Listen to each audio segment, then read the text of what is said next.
अस्सलामु अलैकुम, आदाब, नमस्ते, गुड इवनिंग डियर स्टूडेंट्स। कैसे हैं आप? हम आपकी खिदमत में एक बार फिर से हाजिर हुए हैं अपने मौजू उर्दू नावल का इर्तिका के साथ। अजीज तुलबा, उर्दू नावल किस तरह से तरक्की करता है समझने की कोशिश इस लेक्चर में करेंगे।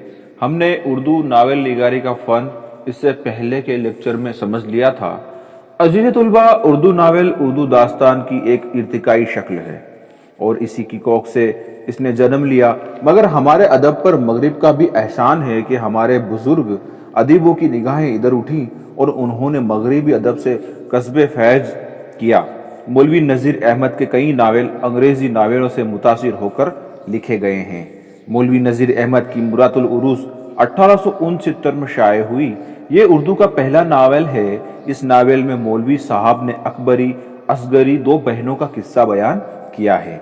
एक सलीकामंद है, दूसरी बदतमीज और फूहड़।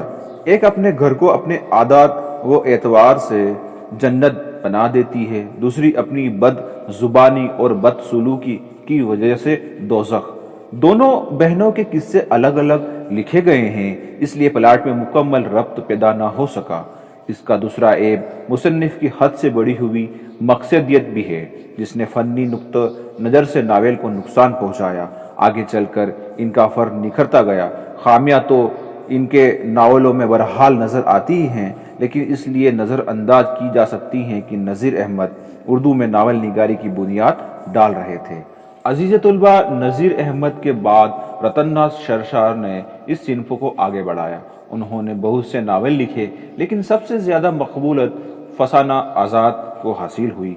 उन्होंने लखनऊ की तहजीब और मुआशरत के मुरक्का कशी की, लेकिन नावल की किस्तवार और उससे बेतवज्जी से लिखा गया कि रब तो तसलसल बाकी न रहा। आज़ाद और खौजी के किरदार बहुत खूब हैं, मगर असलियत से ज़रा दूर।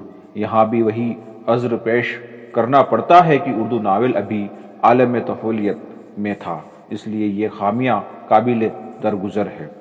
अजीज़ तुलबा, इन दोनों के बाद मौलाना अब्दुल हलीम शरर और मोहम्मद अली तबीब का ज़माना आता है। ये तारीखी नावल का दौर है जिसमें इस्लाम की अज़मत और शौकत के किस्से दोहराए गए। शरर की शहरत का दारोमदार मलिक उल अजीज़ वर्जिना और फिरदौस बरी पर है। ये दूसरा नावल इनका शाहकार है। शरर की किरदार निगारी कमज़ोर है, लेकिन इससे भी बड़ा ऐब व तबलीगी जोश है जिसने उनके फ़न को नुकसान पहुँचाया। तबीब के हैसियत बस तारीखी है। सज्जाद हुसैन एडिटर अवध पंच का ज़माना भी तकरीबन यही है। उनके नावल हाजी बगलोल, काया पलट और अहमक ने बहुत शोहरत पाई। मिर्जा मोहम्मद हादी रसुआ का नाम उर्दू नावल की तारीख में आब ज़र से लिखा जाएगा कि उन्होंने उम्राव जान अदा जैसा जिंदा जावेद नावल उर्दू अदब को दिया। ज़ात शरीफ और शरीफ ज़ादा इनकी तकरीबन कम रुतबा नावल हैं। उनके बाद एक और फनकार ने नावल की दुनिया में कदम रखा, जिसने इसके फ़न को नए रंग व आहंग से आशना किया। ये प्रेमचंद थे।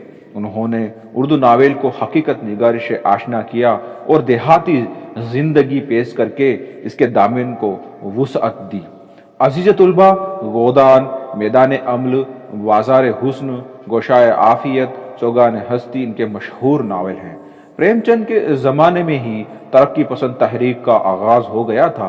इस तहरीक ने मेहनत कशों के मशाइल को अदब में दाखिल किया और ज़िंदगी से अदब का रिश्ता मुहक्कम किया। इस तहरीक के ज़ैर असर जो नावल लिखे गए, उनमें सज्जाद ज़हीर का लंदन की एक रात, काजी अब्दुल गफ्फार का लैला के खतूत, इस्मत चुगताई का टेढ़ी लकीर, कुरातलिन हैदर का आग का दरिया, कृष्ण चंद्र का शिकस्त और अजीज़ अहमद का गुरैज़ काबिल ज़िक्र हैं। अजीज़ अहमद ने किरदारों की ज़हनी कशमकश बड़े फ़नकाराना अंदाज में पेश की हैं। काजी अब्दुल गफ्फार ने भी यही अंदाज इख्तियार किया है। इस्मत ने भी तहलील नफ्सी का तरीक़ा अपनाया। उन्होंने मुतवस्सित मुसलमान घरानों के लड़कों और लड़कियों की जिनसी मसाइल का इंतखाब किया। कृष्ण चंद्र ने ज़्यादा जोश व खरोश से इस तरह की ख्यालात का प्रचार किया। इस दौर में अजीज़ अहमद ने ऐसी बुलंदी, ऐसी पस्ती, गुरैज़ और हौज जैसे कामयाब नावल लिखे। عزیز طلبہ، قرۃ العین حیدر نے مغربی ادب کا گہرا مطالعہ کیا۔ انہوں نے اردو ناول کو ایک نئی تکنیک اور شعور کی روح سے روشناس کیا۔ آگ کا دریا، میرے بھی صنم خانے، آخری شب کے ہم سفر، چاندنی، گردی سے رنگ و چمن ان کا مقبول و ناول ہے۔ اردو ناول کے نقطہ نظر سے موجودہ دور خاص طور پر زرخیز دور ہے۔ تقسیم ملک کے بعد نئی سرحدوں کی دونوں طرف ہنگامہ ہوا، اس نے فنکار کو ہلا کر رکھ دیا۔ ان کی تخلیقات میں خونی داستانیں جگہ پا گئی۔ یہ دائرہ پھیلتا گیا اور عہد حاضر کے مسائل و مصائب ناول پر حاوی ہوتے گئے۔ انداز پیشکش بھی بدلا، انسانی رشتوں کی پیچیدگیاں، ذہنی کشمکش رفتہ رفتہ اردو ناول میں زیادہ جگہ پاتی گئی، فن میں زیادہ گہرائی آتی گئی۔ عزیز طلبہ، اس دور میں عبداللہ حسین کا اداس نسلیں اور باغ، شوکت صدیقی کا خدا کی بستی، خدیجہ مستور کا آنگن، حیات اللہ انصاری کا لہو کے پھول، راجندر سنگھ بیدی کا ایک چادر میلی سی، بلونت سنگھ کا معمولی لڑکی، قاضی عبدالستار کا سب گزیدہ، مہندر ناتھ کا ارمانوں کی سیج، جمیلہ ہاشمی کا طلا سے بہارا اور جیلانی بانو کا ایوان غزل، انور سجاد کا خوشیوں کا باغ، انتظار حسین کا بستی، سلیم اختر کا ضبط کی دیوار جیسے مارکہ آرا ناول وجود میں آئے۔ عزیز طلبہ، اس کے علاوہ 1989 میں پیغام آفاقی کا ناول مکان آیا، جس سے ناول کو ایک نئی راستہ دکھا، نئی دشا ملی۔ عزیز طلبہ، یہ تھی مختصر سی تعریف کہ کس طرح سے ناول نے ترقی کی۔ ہم اس کو آگے تفصیل سے سمجھنے کی کوشش کریں گے۔ میں امید کرتا ہوں کہ آپ کو سمجھ میں آیا ہوگا۔ کورونا کے اس دور میں آپ اپنا خیال رکھیں اور برابر گھر پر ہی رہ کر تیاری کریں۔ میں آپ سے رخصتی چاہتا ہوں، پھر ملیں گے۔ اللہ حافظ، خیال رکھنا۔